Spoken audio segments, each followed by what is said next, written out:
प्यारे बच्चों, क्या आप जानते हैं ये कौन से रंग हैं? नीला रंग, सब्ज रंग,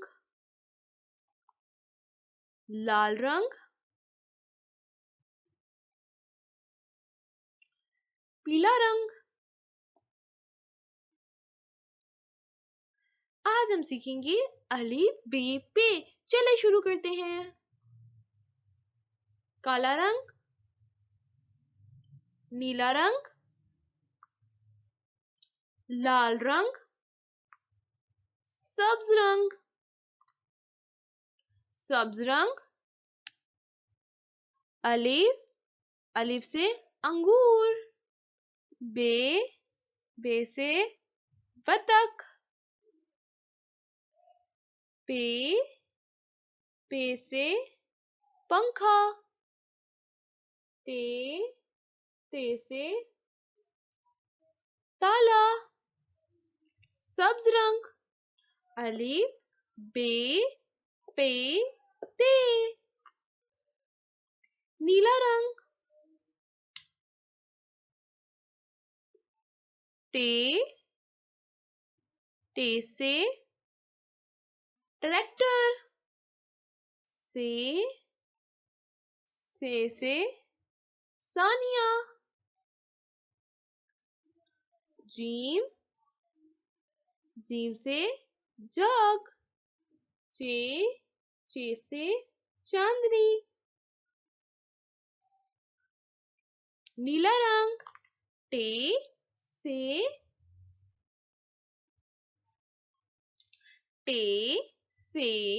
जीम चे। लाल रंग, हे से हुक्का। खे से खरगोश। दाल, दाल से दरख्त। डाल, डाल से डाकिया। लाल रंग, खे दाल डाल।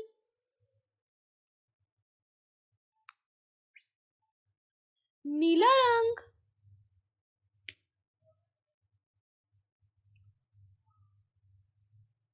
जाल, जाल से जायका। रे से रानी। रे से आरू। जे से जंजीर। ब्लू कलर, नीला रंग। जाल, रे जे। अलिफ बे पे ते टे से जीम चे हे खे दाल डाल जाल रे जे। ये